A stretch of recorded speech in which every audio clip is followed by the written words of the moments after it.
नमस्कार, आप देख रहे हैं सुदर्शन न्यूज और मैं हूं आपके साथ अमित शर्मा। शाम के 7 बज चुके हैं और समय हो गया जवाब तो चाहिए का, जिस पर जब बात करेंगे पश्चिम बंगाल में लगातार बढ़ते हिंदू विरोध की। राज्य की सरकार ममता के नेतृत्व में वहां की हिंदू आस्था और मान्यता को खत्म करने पर तुली हुई है। ताजा मामला जलपाईगुड़ी जिले का है, जिसके धूपगुड़ी के खोलाई ग्राम में जिहादियों ने आधी रात में एक नहीं, दो नहीं, बल्कि 4 हिंदू मंदिरों में तोड़फोड़ की घटना को अंजाम दिया है। वहीं इस हमले में जिहादियों ने सिर्फ मंदिर की पवित्र वस्तुओं को ही अस्त व्यस्त नहीं किया है, बल्कि इन जिहादियों ने, कुकर्मियों ने सभी मंदिरों की मूर्तियों को खंडित करने जैसा बड़ा पाप भी किया। आपको बता दें कि जिहादियों ने इस हमले में 2 दुर्गा मां के मंदिर, एक शिव मंदिर और एक शनि मंदिर को भी निशाना बनाया है। हैरान करने वाली, परेशान करने वाली और दुर्भाग्यपूर्ण बात यह है कि मंदिर समिति की ओर से लिखित में शिकायत देने के बावजूद अभी तक किसी भी जिहादी आक्रांता की गिरफ्तारी नहीं हुई है, जिसे लेकर तमाम जो आम हिंदू हैं या फिर जो हिंदू संगठन हैं, उनमें भारी रोष देखने को मिल रहा है। जहां विश्व हिंदू परिषद और बजरंग दल समेत कई हिंदू संगठन सड़कों पर उतर आए हैं, वहीं सबसे दूसरी तरफ अगर देखा जाए तो दूसरी तरफ सूबे की मुखिया ममता बनर्जी हर बार की तरह इस बार भी हिंदू आस्था पर हुए इस आघात पर बिल्कुल मौन है। अब ऐसे में सवाल यह है कि आखिर पश्चिम बंगाल में कब तक ऐसे ही हिंदुओं पर हमले होते रहेंगे? आखिर कब तक बंगाल में ऐसे ही हिंदू आस्था की धज्जियां उड़ती रहेंगी? और सबसे जरूरी सवाल यह कि आखिर कब तक अपनी आंखों पर तुष्टीकरण की पट्टी बांधे ममता सरकार ऐसे ही हिंदुओं की पीड़ा को नजरअंदाज करके अपने वोट बैंक को संतुष्ट करती रहेंगी? क्योंकि राज्य में अपनी सरकार को बनाए रखने के लिए ममता जिन शक्तियों का साथ दे रही हैं या जिन शक्तियों का उपयोग कर रही हैं, वो हिंदुओं पर हमले और हिंदू त्योहारों पर दंगे करने के बाद अब हिंदू मंदिरों में घुस आए हैं। और जिहादियों के हाथों हिंदू देवी देवताओं का यह अपमान बर्दाश्त से बाहर है, यानी कि इसको बिल्कुल भी स्वीकार नहीं किया जाएगा, इसको बिल्कुल भी बर्दाश्त नहीं किया जाएगा। आज चर्चा इसी को लेकर करेंगे, लेकिन पहले एक रिपोर्ट आपको हम दिखाते हैं जो हमने आपके लिए विशेष तौर पर तैयार की है। जरा देखिए यह खास रिपोर्ट।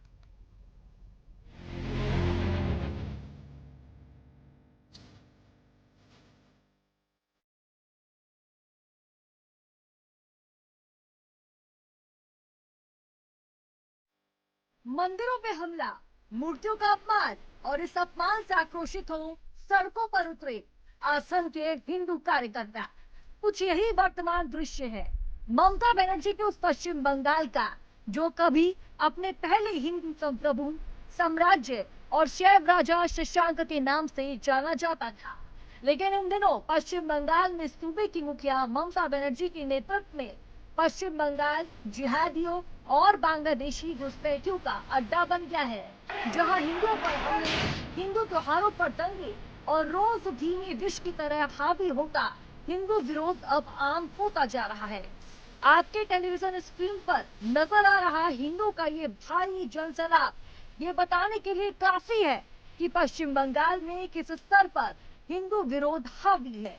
लेकिन मुस्लिम वोट बैंक के लिए अपनी आंखों पर तुष्टीकरण की पट्टी बांधे ममता सरकार को जिहादियों की मनमानी और हिंदुओं पर होने वाले अत्याचार नजर नहीं आते।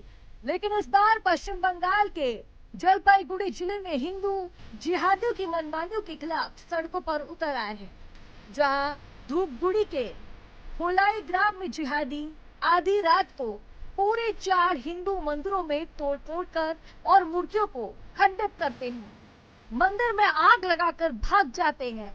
वहीं दूसरी ओर मंदिर समितियों की शिकायत के बावजूद जिहादियों पर कोई कार्रवाई नहीं हुई, जिससे नाराज विश्व हिंदू परिषद और बजरंग दल समेत अनेक हिंदू संगठन सड़कों पर उतर आए हैं, जहां सब एक सुर में अपनी आस्था पर हुए इस हमले पर राज्य की टीएमसी सरकार से न्याय की मांग कर रहे हैं।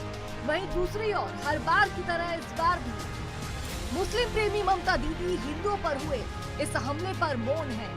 लेकिन अब आग लग चुकी है, धुआं चारों ओर फैल चुका है और न्याय के लिए हिंदू सड़कों पर उतर आए हैं। अब ऐसे में ये देखना है कि आखिर ये मामला कहां जाकर शांत होता है। Bureau report, Sudarshan news.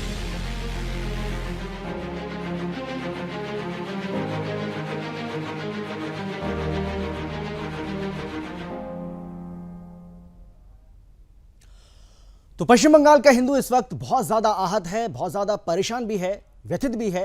हालांकि उसके लिए कोई नई बात नहीं है, लेकिन जिस तरीके से लगातार हिंदू मंदिरों पर हमले लगातार बढ़ते जा रहे हैं, हिंदुओं की आस्था का अपमान किया जा रहा है, हिंदुओं की आस्था पर आघात किया जा रहा है, उसको लेकर हिंदू समाज बहुत ज़्यादा आक्रोशित है, बहुत ज़्यादा गुस्से में है, बहुत ज़्यादा उबाल उसके अंदर देखने को मिल रहा है। और यही वजह है कि वो सड़कों पर उतर आया है, रेलवे ट्रैक को भी वो जाम कर रहा है और ममता सरकार से न्याय की गुहार लगा रहा है। लेकिन ममता सरकार के कान पर जूं तक नहीं रेंगी है, क्योंकि इस पूरे मामले को लेकर अभी तक हमारे पास जो जानकारी है, ममता बनर्जी की ओर से एक शब्द तक नहीं कहा गया है। आप सोचिए कि हिंदुओं की आस्था के प्रतीक इन मंदिरों को ध्वस्त कर दिया गया, मूर्तियों को खंडित किया गया, मूर्तियों को खंडित करने का घोर पाप किया गया, लेकिन ममता बनर्जी के मुंह से अभी तक कुछ भी नहीं निकला है। और दो दुर्गा मंदिर, एक शनि मंदिर और एक शिव मंदिर को निशाना बनाया गया है। जिहादियों ने कुकृत्य को अंजाम दिया है, लेकिन ये जिहादी कहां हैं, ये कौन लोग थे और किस तरीके से इन्होंने इस पूरे घटनाक्रम को अंजाम दिया है, इस बारे में पुलिस जो है वो जांच की बात तो कह रही है, लेकिन अभी तक पुलिस ने किसी भी जिहादी को पकड़ने में कोई कामयाबी हासिल नहीं की है। और जैसा कि मैंने पहले आपको बताया कि ममता बनर्जी चुप्पी साधे हुए हैं, उनका जो मौन है इस पूरे मामले को लेकर, उससे हिंदू जो है वो और ज्यादा आक्रोशित हो उठा है। आज चर्चा इसी को लेकर करेंगे, लेकिन कौन कौन खास मेहमान हमारे साथ मौजूद है, सबसे पहले उनसे आपका हम परिचय कराते हैं। हमारे साथ बीजेपी की ओर से बीजेपी के प्रवक्ता माधवी अग्रवाल जी हैं, बहुत स्वागत है आपका। इसके अलावा हमारे साथ कांग्रेस की ओर से कांग्रेस के प्रवक्ता डॉक्टर प्रदीप चतुर्वेदी जी हैं, आपका भी स्वागत है प्रदीप जी। और इन सब के अलावा हमारे साथ अजय राय जी जो कि टीएमसी के नेता हैं, आपका भी स्वागत है। और एस के दत्ता जो कि पॉलिटिकल एक्सपर्ट हैं, वो भी हमारे साथ जुड़ गए हैं। लेकिन सबसे पहले अगर मेरी आवाज़ आप तक पहुंच पा रही है अजय राय जी, सवाल आप ही से, और सीधा सवाल आपसे यह है कि हिंदू आस्था का अपमान, हिंदू आस्था पर आघात, हिंदू आस्था को जो तार तार करने की लगातार कोशिशें हो रही हैं पश्चिम बंगाल के अंदर, ये कब तक चलता रहेगा? 4 मंदिरों को तोड़ दिया गया, जिसमें 2 दुर्गा मंदिर हैं, एक शिव मंदिर है, एक शनि मंदिर है, और ममता बनर्जी चुप हैं, कुछ भी नहीं बोल रही हैं। लेकिन अगर दूसरी ओर कुछ होता है तो उनकी जो बिलबिलाहट है वो सबके सामने आ जाती है। लेकिन यहां ममता बनर्जी मौन क्यों हैं? ममता बनर्जी जानती है कि ये राजनीति है। अच्छा। और हमेशा धर्म को राजनीति से ये भारतीय जनता पार्टी जोड़ती आई है, और धर्म ही उनका एक मुद्दा है जो राजनीति में उनको फायदा या नुकसान दिलाता है या दिलाता है। देखिए, स्टेट बंगाल, अगर आप बंगाल की बात करें तो यहाँ छठ पूजा में 2 दिन की छुट्टी मिलती है, जो किसी स्टेट में नहीं मिलती। ये अयोध्या नहीं है जहाँ एक राम मंदिर बनाने के पीछे हजारों मंदिरों को तोड़ा गया है। अच्छा। हमने वो वीडियो, हमने वो तस्वीरें देखी है, मंदिरें तोड़ी गई है। बंगाल में कभी कोई मंदिर, और कितनी मस्जिदों को बनाने के लिए, कितनी मस्जिदों को बनाने के लिए कितने मंदिरों को तोड़ा गया, ये आपको पता है क्या? तारापीठ, आपको पता है कि नहीं? आप पहले मेरी बात का जवाब दीजिए। क्या अजय राय जी इस बात को आप जानते हैं? अजय राय जी, आप एक हिंदू होने के बावजूद अगर ऐसी बात आप कर रहे हैं तो ये देश आपको माफ नहीं करेगा, ये हिंदू आपको माफ नहीं करेगा। आपकी ये भाषा, आपकी ये बोली बिल्कुल भी स्वीकार्य नहीं है। एक हिंदू होने के बावजूद भी आप ये कह रहे हैं कि मस्जिदों को तोड़कर मंदिरों को बनाया गया। आपको पता है हमारे 3 लाख से ज्यादा मंदिरों को तोड़ा गया, 3 लाख से ज्यादा मंदिरों को तोड़ा गया, उनके ऊपर मस्जिदें बनाई गई। आपको पता है क्या ये बात? क्या ये बात आप जानते हैं क्या अजय राय जी? अयोध्या में तोड़ा गया मंदिरों को। हाँ, तो अयोध्या में तो राम मंदिर बनकर तैयार हो चुका है ना। जो हमारा था वो हमें मिल चुका है, जो हमारा था वो हमें मिल चुका है। बना रहे हैं आप, मंदिर तोड़कर मंदिर बना रहे हैं। सुनिए, बंगाल है, हाँ। यहाँ आस्था, हिंदुज्म बंगाल सिखाया, विवेकानंद की हिंदुज्म है यहाँ। हम यहाँ मंदिर नहीं तोड़ते, यहाँ मस्जिद नहीं टूटता, यहाँ हर धर्म अपने लोगों, यहाँ रामनवमी की शोभा यात्रा पर पत्थरबाजी होती है, यहाँ पर दुर्गा पूजा की इजाजत नहीं मिलती है, यहाँ पर आए दिन दंगे होते हैं, यहाँ पर चुनाव भी शांतिपूर्ण तरीके से नहीं होता है। एक भी फेज ऐसा नहीं गया, एक भी फेज ऐसा नहीं गया अजय राय जी, जब हिंसा की खबरें पश्चिम बंगाल से सामने नहीं आई। तो पश्चिम बंगाल में क्या कुछ हो रहा है वो हम सब देख रहे हैं, और यहाँ किस तरीके से मंदिरों को निशाना बनाया जा रहा है, हिंदुओं की आस्था को तार तार किया जा रहा है, वो भी हमने देख लिया। मैं तो आपको बता रहा हूं, जलपाईगुड़ी का ये मामला जिसको लेकर हम चर्चा कर रहे हैं, जहां पर 4 मंदिरों को तोड़ा गया और जिहादी अभी भी पुलिस के कब्जे से बाहर है। ममता बनर्जी मौन है। आपने दुर्गा पूजा की बात की। धर्म के नाम पर अगर सबसे बड़ा चंदा कोई देती है, वो देती है ममता बनर्जी। 70,000 रुपया कर हर दुर्गा पूजा पंडाल को दिया जाता है बंगाल में। और बंगाल में जो दुर्गा पूजा होता है वो देश में कहीं नहीं होता। ये आप मैं नहीं कहते, ये विश्व का रिकॉर्ड कहता है कि बंगाल जैसा पूजा कहीं नहीं होता। बंगाल में जो सरस्वती पूजा होता है, बंगाल में जो छठ पूजा होता है, बंगाल में जो रामनवमी रैली के दिन हिंदू भाई रैली निकालते हैं और मुसलमान भाई पानी पिलाते हैं, ये कहीं नहीं होता। ठीक है, माधवी अग्रवाल जी जवाब दीजिए। माधवी अग्रवाल जी जवाब दीजिए, क्योंकि सीधा आरोप यह लगाया जा रहा है, हालांकि तस्वीरें कभी झूठ नहीं बोलती हैं, और उसके बावजूद भी अगर अजय राय जी इस बात का जिक्र आप करते हैं, ये बात आप कहते हैं, तो ये कम से कम आपको सोचना पड़ेगा कि आप क्या बोल रहे हैं, क्योंकि जो जिहादियों की ओर से वहां तांडव मचाया गया, मंदिर को तोड़ा गया, मूर्तियों को खंडित किया गया, ये घोर पाप जो किया है इन जिहादियों को, हालांकि ईश्वर जो है भगवान इनको सजा इसकी देगा, लेकिन जिससे उम्मीद की जाती है इंसान के रूप में, एक महिला मुख्यमंत्री जो हैं उनसे उम्मीद की जाती है कि इन जिहादियों के खिलाफ ठोस कार्रवाई हो, लेकिन उनसे क्या उम्मीद करें, वो तो जिहादियों को बचाने के लिए जानी जाती हैं। ठीक है, माधवी अग्रवाल जी जवाब दीजिए। देखिए, बंगाल की जो स्थिति है वो लगातार बद से बदतर होती जा रही है। आज ये हालत है कि यहाँ पर जो दुर्गा पूजा होती है, इन्होंने बहुत अच्छे से जिक्र किया, लेकिन दुर्गा पूजा के समय में भी कोर्ट को हस्तक्षेप करना पड़ता है। कई सारे ऐसे त्योहार है, सरस्वती पूजा के लिए कोर्ट को हस्तक्षेप करना पड़ा। इन्होंने इमाम भत्ता शुरू किया आते ही, और उसके लिए बीजेपी को हस्तक्षेप करना पड़ा, कोर्ट जाना पड़ा, तब जाके इनके ऊपर में रोकथाम लगाई गई। आपको पता है कि यहाँ किस तरीके से मदरसे चलते हैं। यहाँ को आपको पता है कि अगर जाली टोपी वाले यहाँ पर अगर सिग्नल तोड़ते हैं तो उनके ऊपर कोई कार्रवाई नहीं होती है।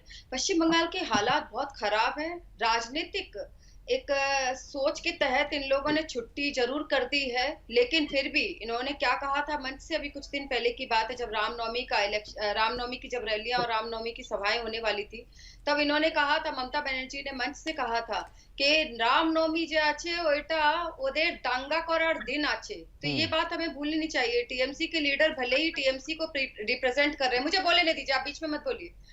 टीएमसी के लीडर भले ही टीएमसी को रिप्रेजेंट कर रहे हैं, लेकिन वो सबसे पहले भारतीय नागरिक हैं, एक हिंदू हैं। और आपको ये सोचना चाहिए कि आप किसी दल की बात को रख रहे हैं, लेकिन उससे आपके देश को, समाज को, आपके धर्म को क्या क्षति पहुंच रही है, इसके बारे में भी जरूर से सोचें। एक मुख्यमंत्री जब मंच से खड़े होकर रामनवमी को इनडायरेक्टली कहती है कि दंगा करने वाला दिन है, तो इससे ज्यादा शर्मनाक कोई बात हो सकती है क्या? वो जब एक समुदाय को ये कहती है कि तुम्हारे के अल्लाह कसम तुमरा बीजेपी के वोट देवे ना, ये क्यों बोल रही हैं? आप अपनी बात रखिए, लेकिन आप अल्लाह दुल्ला ये सब क्यों बोल रही हैं? क्यों आप इस तरीके की धर्म की राजनीति कर रही हैं? क्यों अराजकता फैला रही हैं? आप एक समुदाय की तुष्टीकरण में इतनी संलग्न हो गई हैं कि आप भूल गई हैं कि आपके नाम के पीछे बनर्जी है। आज मंदिर का टूटना मैं समझती हूँ कि बहुत दुखद है। चाहे मंदिर टूटे, चाहे किसी भी धर्म का अगर कोई मंदिर टूटता है, चाहे वो उन मस्जिद ही क्यों ना टूटे, लेकिन ये नहीं होना चाहिए। अगर इस तरीके का दुस्साहस करने की लोगों में क्षमता आ जाती है और वहां पर प्रशासन जो है वो बैठकर मूक दर्शक होकर बैठकर देखता है, तो निश्चित रूप से ये कहा जा सकता है कि कहीं ना कहीं इन लोगों को सपोर्ट जो दिया जा रहा है वो राज्य सरकार और प्रशासन के द्वारा दिया जा रहा है। मेरा मानना ऐसा है जी कि अगर आप धर्म को संलग्न करके राजनीति करते हैं और एक समुदाय की तुष्टीकरण की राजनीति करते हैं, तो ये देश को, किसी भी देश को वीक करता है, कमजोर करता है। आप मुख्यमंत्री हैं, आप सबके मुख्यमंत्री हैं, आपको सबको लेकर चलना चाहिए। आप बार बार सीना ठोककर बोलती हैं कि भारतीय जनता पार्टी धर्म की राजनीति करती है, लेकिन धर्म की राजनीति नहीं करती है, वो देश को बचाने की राजनीति करती है। जहां आप लोगों ने धर्म की राजनीति की, वहां भारतीय जनता पार्टी ने आकर बीच बचाव किया, क्योंकि जरूरी है कि एक समुदाय के बारे में जब आप एक तरफा होकर सोचते हैं, तो दूसरे समुदाय के बारे में सोचना हमारी जिम्मेदारी बन जाती है, ना कि केवल एक एक पॉलिटिकल दल के नाते, बल्कि एक देश के नागरिक होने के नाते। जब हमें देश की जनता ने ये सपोर्ट दिया है कि आप केंद्र में स्थापित हो, जब आप बहुत सारे राज्यों में हमें मौका दिया देश की जनता ने, तो हमारी जिम्मेदारी बनती है कि बंगाल की मुख्य विपक्षी पार्टी होने के नाते हम उसमें बीच बचाव करें। ऐसा कौन सा काम है जिसमें हम भारतीय जनता पार्टी को कोर्ट नहीं जाना पड़ता? तो आप देख सकते हैं जहां पर लोकतांत्रिक उत्सव जो चुनाव होता है, वहां पर अगर लोकतंत्र की व्यवस्था को सुचारू नहीं रखा जा सकता, जहां पर प्रत्याशियों के कान के ऊपर में बंदूक लगा दी जाती है, जहां पर इनके जो नहीं, बिल्कुल सही कहा आपने, बिल्कुल सही कहा आपने माधवी अग्रवाल जी। कहानी बहुत लंबी है और कहानी इतनी लंबी है कि डिबेट का पूरा समय निकल जाएगा अगर आप गिनाने पर आएंगी या मैं गिनाने पर आऊंगा। बिल्कुल सही बात है, मैं आपसे सहमत हूँ, मतलब सहमति है मेरी आपकी इस बात से, बिल्कुल सही कह रही हैं। अजय राजी जल्दी से जवाब दीजिए, उसके बाद मुझे आगे बढ़ना है, जल्दी से। आपने म्यूट कर लिया, इसको अनम्यूट करिए प्लीज, अनम्यूट करिए। हाँ बोलिए, अभी भी आपकी आवाज नहीं आ रही है। मांगा है। हाँ बोलिए। हाँ। राम के नाम पर अगर किसी पार्टी ने वोट मांगा है तो वो भारतीय जनता पार्टी है, वो तृणमूल कांग्रेस नहीं है।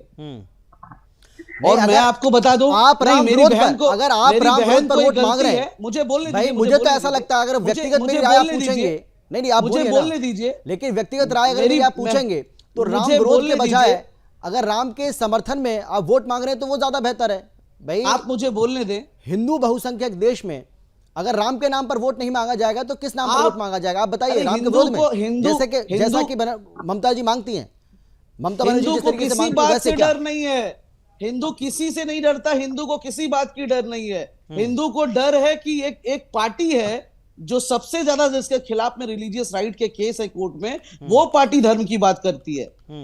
मैं आपको बताना चाहता हूं, ममता बनर्जी ने जो कहा था, मेरी बहन को सुनने में थोड़ी गलतफहमी हुई है और वो बांग्ला भी उतना अच्छा नहीं बोल पा रही है। ममता बनर्जी ने कहा था कि हमेशा रामनवमी को टारगेट किया जाता है बंगाल में दंगा कराने के लिए। मैं भाइयों से अनुरोध करती हूं कि आप धर्म को सर पर रखिए और रामनवमी का रैली निकालिए, लेकिन किसी के बहकावे में आकर कुछ गलत मत कीजिए। ये ममता बनर्जी ने कहा था एज अ चीफ मिनिस्टर। जल्दी से छोटा सा जवाब। हाँ माधवी जी, जल्दी से। देखिए, ये मुझे समझाने का प्रयास नहीं करें मुझे बंगला आती है कि नहीं आती है। ममता बनर्जी ने एग्जैक्टली बोला था कि आगामी जे रामनवमी जे दिन आसছে সেটা তাদের ওদের दंगा करार दिन আছে, ये लाइन बोली थी। नहीं बिल्कुल सही बात है, बिल्कुल सही बात है। ठीक है, चलिए लौटता हूं मैं आपके पास। दो खास मेहमान और भी मेरे साथ हैं, उनके पास भी जाना है क्योंकि बहुत समय बहुत कम रहता है। प्रदीप जी, ममता बनर्जी के राज में जिस तरीके से कानून व्यवस्था है पश्चिम बंगाल की, वो तो हम सब देख ही रहे हैं भाई, उसको तो आप देख ही पा रहे हैं भाई। एक भी फेज ऐसा नहीं गया अभी तक, 4 दौर का मतदान हो चुका है, हर फेज में वहां पर हिंसा हो रही है। लेकिन अब तो बात जो है वो हिंदू मंदिरों को तोड़ने पर आ गई है। 4 हिंदू मंदिरों को निशाना बनाया जिहादियों ने। कांग्रेस पार्टी कैसे देख रही है इस पूरे मसले को, क्या कहेंगे आप? अभिजीत, जहाँ तक बंगाल की बात है और जो आपने ये संदेश छेड़ा है और जिन मंदिरों में तोड़फोड़ हुई है, उसमें साफ साफ बात है कि लॉ एंड ऑर्डर सरकार का काम होता है। ये सरकार की जिम्मेदारी है कि वो ऐसे तथ्यों और असामाजिक तत्वों को जिन्होंने इस तरह से धार्मिक उन्माद फैलाने की कोशिश की है, उनके विरुद्ध कार्रवाई होनी चाहिए।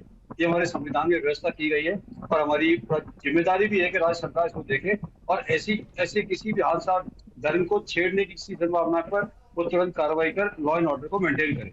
जहां तक बात राजनीति की है और जो बात संदर्भ में अभी सभी वक्ताओं ने कही है, मेरा उसमें कहना यही है कि ये जो भी चुनावी माहौल है और इसके 4 जो है वो दौर हो चुके हैं, 5वें दौर तैयारी हो रही है, तो बंगाल में जिस तरह की राजनीति है उस राजनीति में हिंसा होती है, हर चुनाव में हिंसा होती है, जो निंदनीय है, वो नहीं होनी चाहिए। चुनाव में अगर हिंसा होगी तो वहां पे बिना भयभीत के और पक्षपात होने के बाद चुनाव नहीं हो सकता है। इसलिए मतदाताओं को नहीं देखिए, ये जो जितनी बातें आप प्रदीप जी कह रहे हैं, आप टीवी पर बैठ के जितनी बातें भी कह रहे हैं आप कहिए, ठीक है, अच्छी बात है। लेकिन कांग्रेस पार्टी के कितने ऐसे कार्यकर्ता हैं पश्चिम बंगाल के अंदर, हिंदू मंदिरों पर जो हमला हुआ है, मूर्तियों को जो खंडित करने का जो घोर पाप किया गया, उसके खिलाफ सड़कों पर उतरे कांग्रेस पार्टी के कार्यकर्ता, कांग्रेस के नेताओं ने क्या इसके विरोध में आवाज उठाई है कि भाई ऐसा क्यों हो रहा है पश्चिम बंगाल में? या सिर्फ आप राजनीति चमकाने के लिए?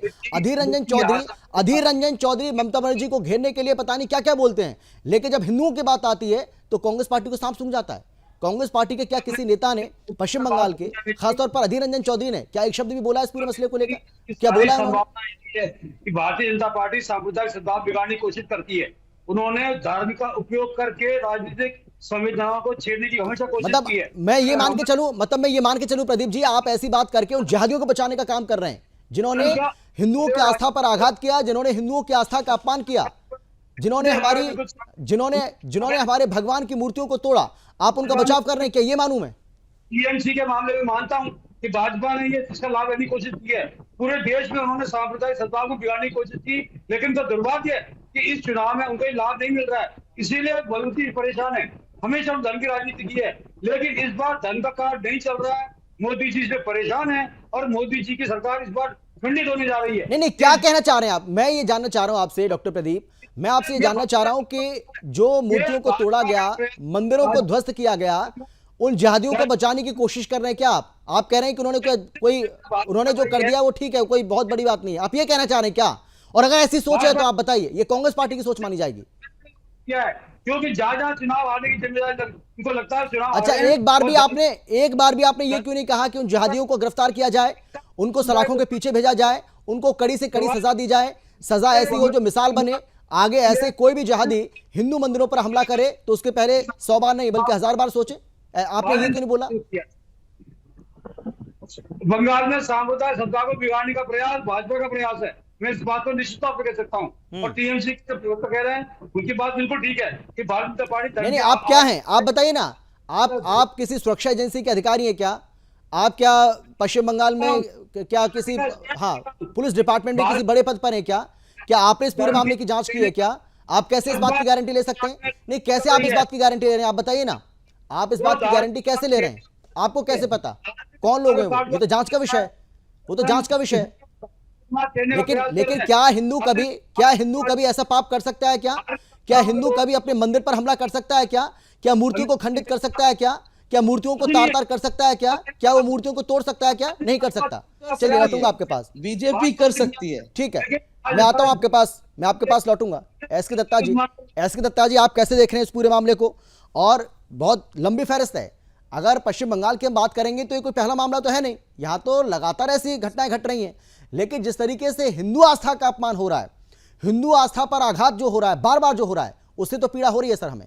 लेकिन क्या आपको लगता है कि ममता बनर्जी, जो अपनी मुस्लिम तुष्टीकरण की राजनीति के लिए जानी जाती हैं, क्योंकि अभी वहां पर चुनाव हो रहा है पश्चिम बंगाल में, 4 दौर का मतदान हो चुका है, 5वें फेज में भी वोटिंग वहां पर होनी है, तो क्या फायदा उनको मिल जाए, इसीलिए ये सब चीजें की जा रही है क्या प्लान वे में? ये तो सभी जानते हैं कि फायदा उनको मिलता है और इसीलिए इस तरह की चीजें बार बार होती है बाद में। और ये कोई नई बात नहीं है, हमेशा ये इस तरह की चीजें हो रही है। दीदी जब से सरकार में आई हैं तो एक भी साल ऐसा नहीं गया जब रक्त नहीं मचा है या फिर तोड़ फोड़ नहीं। दोनों कांग्रेस और टीएमसी के नेताओं को मैं सुन रहा था और जिस तरह के बातें ये लोग कहे हैं ये बहुत दुर्भाग्यपूर्ण है। और इसके साथ साथ मैं एक उदाहरण देके और एक श्लोक के साथ ही अपनी बात को विस्तार से रखता हूँ, क्योंकि माँ दुर्गा की मंदिरों को तोड़ा गया है वहां पे जलपाईगुड़ी में, शिव जी के मंदिर को तोड़ा गया है। तो चंडी पुराण का एक श्लोक ही यहाँ पे रखता हूँ और शायद ये दोनों के दोनों समझ नहीं पाएंगे कि इसका मतलब क्या है। मैं समझ पाऊंगा। सृष्टि स्थिति विनाशनम शक्ति भूते सनातनी गुणोमय गुणोश्रय नारायणी नमस्तुते सहस्त्र शास्त्र आर्य देवी नारायणी नमस्तुते। आप इसका थोड़ा सा समझा भी देता हूँ सरल भाषा से। जब सृष्टि की विनाश की जब समय आती है तो उस सृष्टि को नियंत्रित करने के लिए नारायणी यानी कि माँ दुर्गा खुद आती है और अपने हजारों भुजाओं में हजारों तलवार और हजारों वेपन्स लेके शस्त्र लेके आती है और सही तरह से संतुलित कर देती है चीजों को। और ये तमाम जितने सारे रक्तबीज कैरेक्टर है ना उन सबका एक तरह से वध करती है। अब आता हूँ सीक्वेंस वाइज, दीदी के बयानों से ही सारी बातें बोलता हूँ। तेरा तो अमर दुदेल गाय, किसने कहा था? मुसलमानों के बारे में दीदी ने बोली थी ना, এরা তো আমাদের দুধের গাই और इसलिए मैं इनके लिए काम तो करूंगी। जय श्री राम बोलছিস, পালাচ্ছিস কেন? सामने आए তোদের চামড়া ছেড়ে দেব। जय श्री राम बोल रहे हो, भाग क्यों रहे हो? सामने आओ, तुम लोगों की चामड़ा में उखाड़ के रख दूंगी। इसके साथ साथ 17 तारीख यानी कि रामनवमी वाले दिन जिसके बारे में माधवी जिक्र कर रही थी, 17 तारीख এদের দাঙ্গা করার दिन তোমরা কুল থেকো আল্লাহর নাম নিও। यानी कि 17 तारीख जो रामनवमी है इनके दंगा करने वाले दिन है, तुम लोग कुल रहो और अल्लाह का नाम लो।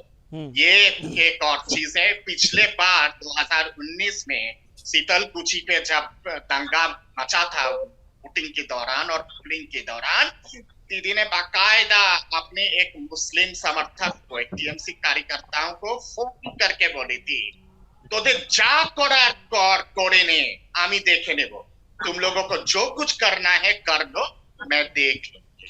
जब मुख्यमंत्री इस तरह की श्रेय दे तो ये सब चीजें तो होगा ही नहीं। अजय जी जिस तरह से बातें कर रहे थे, इनको लग रहा था जैसे कि जलपाईगुड़ी बंगाल के बाहर है। क्या बांग्लादेश में है क्या जलपाईगुड़ी, या फिर उत्तर बंग में है? ये सारा भूगोल जाके देख लीजिएगा, शायद आपको समझ में आ जाएगा। कलकत्ता हाईकोर्ट ने 2 बार फटकार लगाया था जब माँ दुर्गा की झांकी निकली थी विजयदशमी के दिन और मुहर्रम के साथ मुहर्रम के ताजिया उसी दिन पढ़ा था, तो दीदी ने माँ दुर्गा की झांकी रोक दी थी मुहर्रम के ताजिया के चलते। कलकत्ता हाई कोर्ट के न्यायाधीश का टिप्पणी था कि आपकी जिम्मेदारी बनती है दोनों त्योहारों के झांकी और ताजिया संतुलित वे में पूरा चलने दीजिए, और इस पे आप अगर नहीं कर सकते तो आपकी सरकार, आपकी प्रशासन, आपकी पुलिस विफल है, और किसी भी कीमत पे आप माँ दुर्गा के झांकी को विजयदशमी के बिल्कुल। दिन एसके दत्ता जी ने, अजय राय जी, आपको एक्सपोज कर दिया है, आपकी पार्टी को एक्सपोज कर दिया है, मुख्यमंत्री ममता बनर्जी को एक्सपोज कर दिया, और एक एक करके सिलसिलेवार तरीके से उन्होंने बताया है। आपको ऐसा लग रहा था कि किसी को कुछ पता ही नहीं है, आपकी पोल खुलेगी नहीं, लेकिन उन्होंने पोल खोल दी है। एक छोटे से ब्रेक के लिए मैं रुक रहा हूं, छोटे से ब्रेक का वक्त है, फौरन आप ही के पास आऊंगा अजय राय जी, जवाब आपसे लूंगा, जल्द लौट रहे हैं।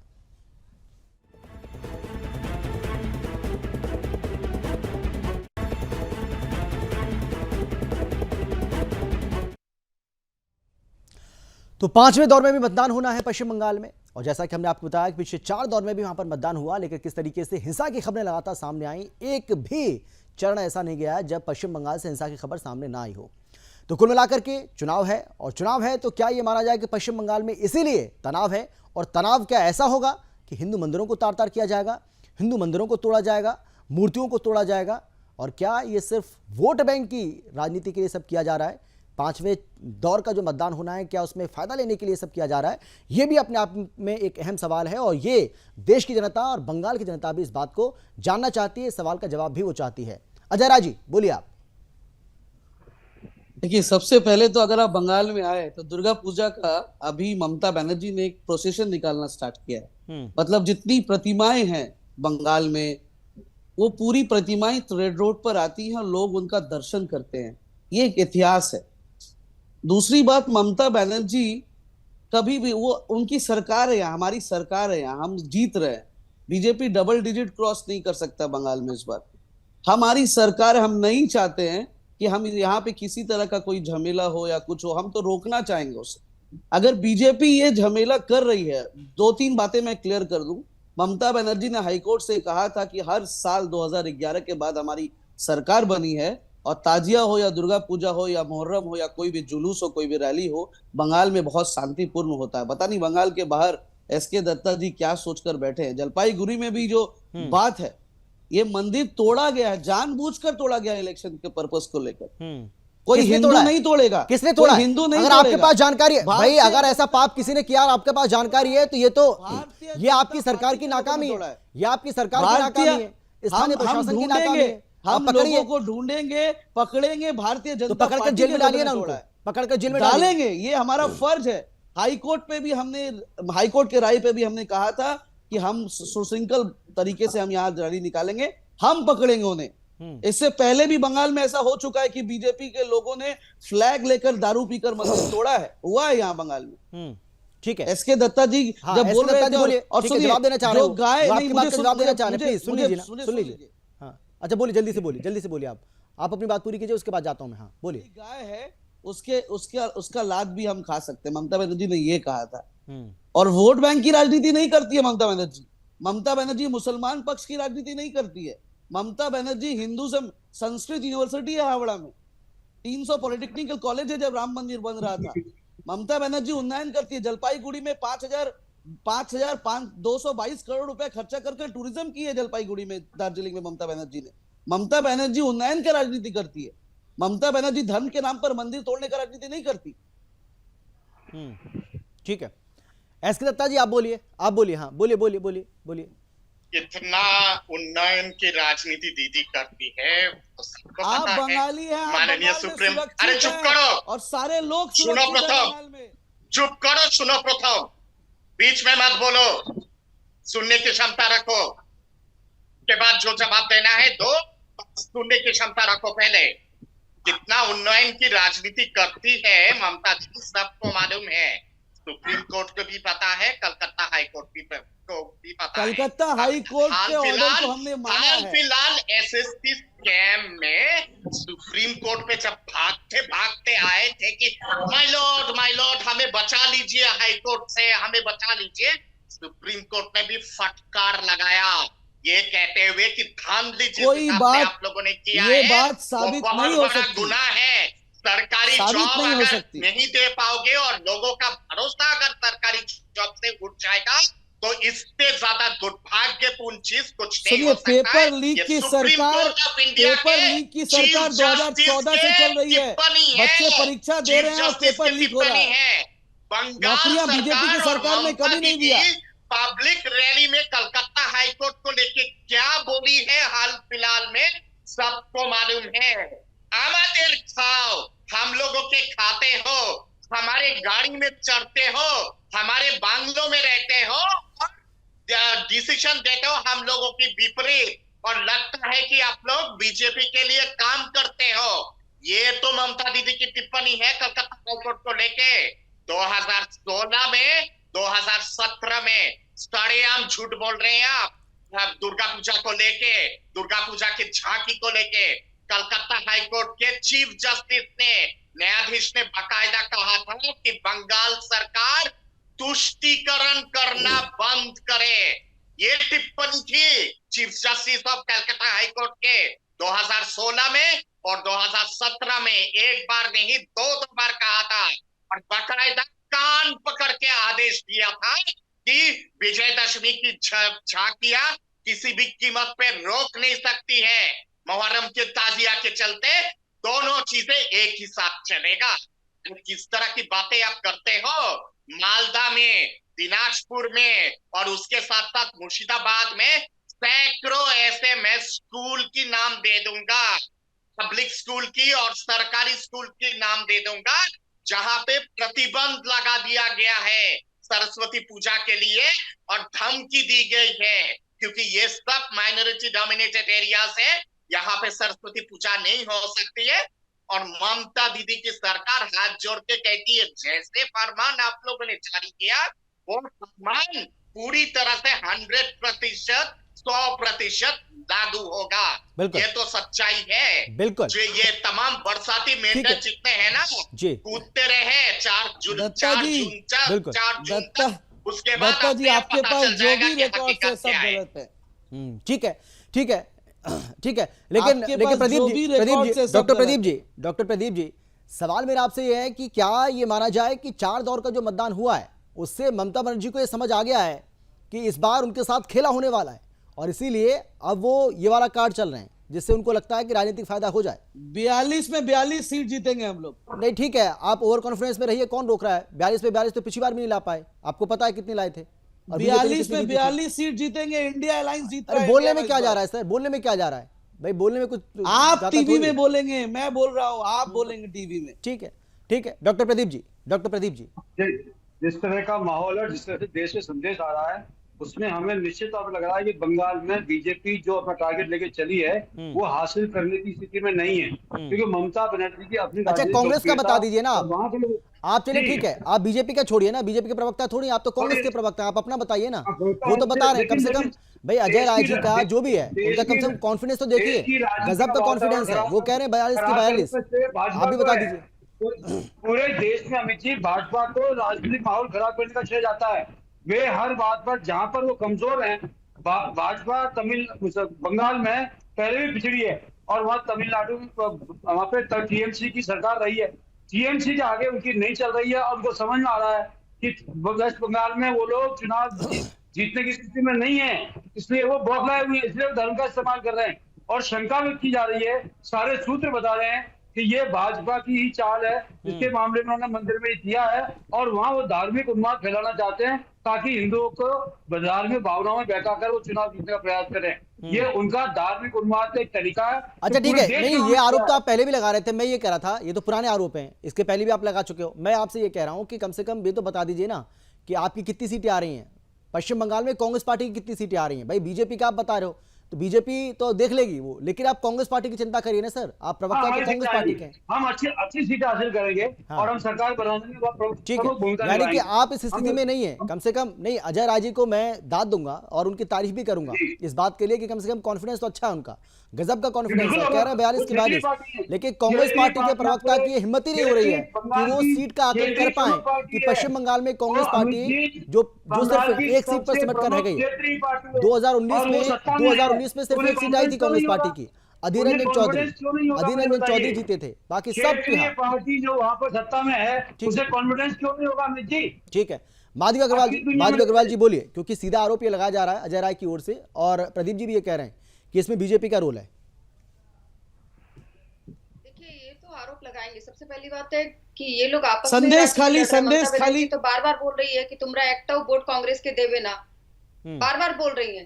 तो ये अलायंस पार्टी है केंद्र में, लेकिन राज्य के अंदर में एक दूसरे का विरोध कर रही है। मैं तो आपको बता रही हूँ कि एक सीट आई थी, इस बार एक सीट भी नहीं आ रही है। अधीर रंजन राय चौधरी अपना जो चुनाव है वो हार रहे हैं। दूसरी बात, भाजपा जाके मंदिर तोड़वा रही है, इनको पता है, लेकिन अभी तक किसी को अरेस्ट नहीं किया गया है। और 3-3 मंदिर टूट जा रहे हैं और इन लोगों को अभी तक पता ही नहीं है कि किसने किया है, और ये अरेस्ट करेंगे। मतलब पहले से इनकी जो है नीति बनाई हुई है कि किस तरीके से ये समीकरण बैठाना है और उसके बाद भाजपा को बदनाम करना है। धर्म की राजनीति के नाम पर इन लोगों ने बहुत खेल लिया, और अब टीएमसी को अच्छी तरीके से बंगाल की जनता अच्छी तरीके से समझ चुकी है कि ये अब राज्य की पार्टी बन के रह गई है। और मैं बता रही हूँ, इस बार बुरी तरीके से हारने वाले हैं ये लोग, और कुछ दिन बाद ये राज्य में भी नहीं रहेंगे। 2 साल बाद भारतीय जनता पार्टी की जो सरकार है वो बंगाल में स्थापित हो जाएगी। तो मेरे कहने का मतलब है ये कि जो आपस में ये लोगों के आंखों में धूल झोंक रहे हैं पूरे देश भर में, एक दूसरे का हाथ पकड़ के ममता बनर्जी, लेकिन अपने ही अलायंस पार्टी का विरोध जो है सबसे ज्यादा करती है। वो बोलती है कि कांग्रेस को एक भी वोट मत देना, सीपीएम को एक भी वोट मत देना, लेकिन केंद्र में जाके ये लोग एक दूसरे के बगल में सीट लगा के बैठ जाते हैं। तो देश की जनता अच्छी तरीके से समझ रही है। ठीक है, और सही बात है डॉक्टर प्रदीप जी, हमने देखा अधीर रंजन चौधरी किस तरीके से वोट मांगते नजर आए थे, बीजेपी के लिए वोट मांग रहे थे। वो कह रहे थे कि टीएमसी को वोट मत देना, चाहे आप बीजेपी को डाल देना।